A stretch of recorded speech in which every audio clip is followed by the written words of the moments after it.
ไม่อ่านชื่อตัวเองออกโฟกัสหาว งวงขวาวงขวาคุณพีคขวาสแต็กแต่ใส่ลิ้นใน3 2 1ได้มีเล่นลงลงเสียแล้วหัวรีต้องเสียแล้วหัวรี ไม่ต้องย้ายไม่ต้องย้ายตรงนี้แหละไม่ต้องย้ายนะวงนี้แหละดรอปทุกอย่างดรอปดีเบสทีฟทุกอย่างดรอปรอค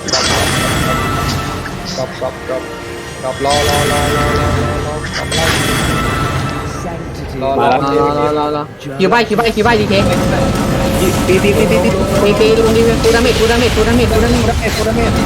สวยน่าโอ้สวย สวย มีachievement ขึ้นด้วยเหรอผมตั้งใจดูสกิลที่ลูกมันจะออกมาอยู่ อุ้ย 5M กล่องทางซ้าย อุ้ย5,900,000 80,000นะลูก ได้แสนเดียวกล่องซ้ายต้องมีคนรวยแน่ๆกล่องซ้ายเนี่ย อุ้ยตัวนี้ 7M เที่ย อุ้ยเฮีย เอ็มได้200,000อย่างนี้อะไรครับพี่ แล้วกูบอกจริง ท่านผู้ชม กูออกมาก่อน ไปก็ออกแล้วก็วิ่งดีแล้วเลย เขาปูให้ออกสัญชาตญาณ ออกเป็นจักรยาน สเปซเหมือนเดิมนะ อย่าไปเป็นตัว เบสนะหนูอย่าลืม ดีเฟนซีฟ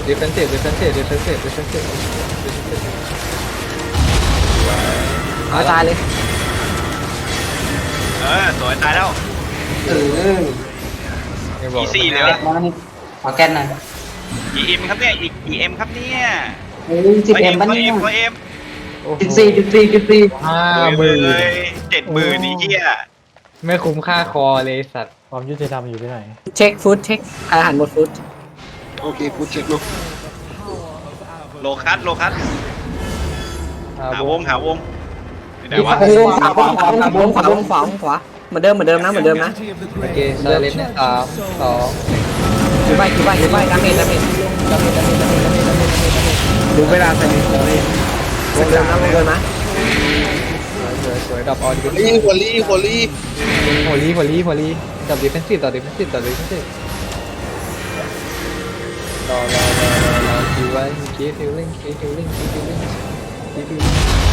เดี๋ยวรอย่อเก็บไปเปิดใส่ลิ้นใน3 2 1ฆ่ามันเร็วดูไว้ ไป เฮ้ยมองสอง ง่ายเลยคราวนี้เท่าไหร่ โอ้แค่50,000 โอ้ได้อดโอยกับเต็มที่ เฮ้ยผมได้50,000นะกล่องแรกอะกล่องบัฟปะวะ กล่องเต็มเลย โอ้โห ได้อยู่อุ้ยเย็นอะไรอ่ะ เฮ้ยผมเปิดเองผมได้50,000 กูไม่ต่างกันเลยตาไม่ต้องเปิดแล้ว ผมไม่ได้เหมือนกันเนี่ยเปิดเอง ไม่ ได้ ห้ามเก็บ 50,000 นะ เนี่ยเปิดมาอึ้งเลย เก็บสูงนะอย่าน้อยใจเก็บสูงนะ โอ้เท่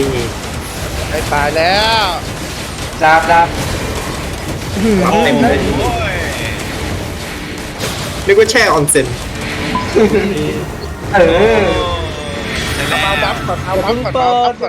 ฟกัน มึงให้เขาเปิดดิ มึงให้คนรวยเปิดเยอะที่สุดดีกว่า ใครเนื้อสุดคุณที 100 ใครเงินใครเอ็มเยอะสุดไปคุณทีไป ผมไงเอ็มเยอะสุด พี่ใหม่บอก294พี่ใหม่294 คนใหม่294นะโอ้โห 70,000นี่สัส เฮียไปดันไป83มันตัด โหเฮียแสนเดียวคุณทีมือด้วยอะไรเนี่ยคุณทีผมไม่ได้เลย น่าจะยังไม่ได้ล้างมือเมื่อกี้ เฮ้ย โอ้ยอย่างเน่า ผมได้100,000 ทีเอฟอัพกูอีกนะเว้ยงั้นเปิดได้แค่นั้นแหละ อุ้ย600,000เฮ้ย อะไรอันนี้ยิ่งน้อยกว่าเลย อะไรอ่ะกูไม่เคยได้เกินกว่า200,000แล้วหรอ เฮ้ยผมได้เล่นเบรก6 โลน่ะ หัวจะปวด ถ่ายรูปเร็วมาถ่ายรูปแล้วทุกคนนะ ไหนอะโตซาน แต่ค่าเดี๋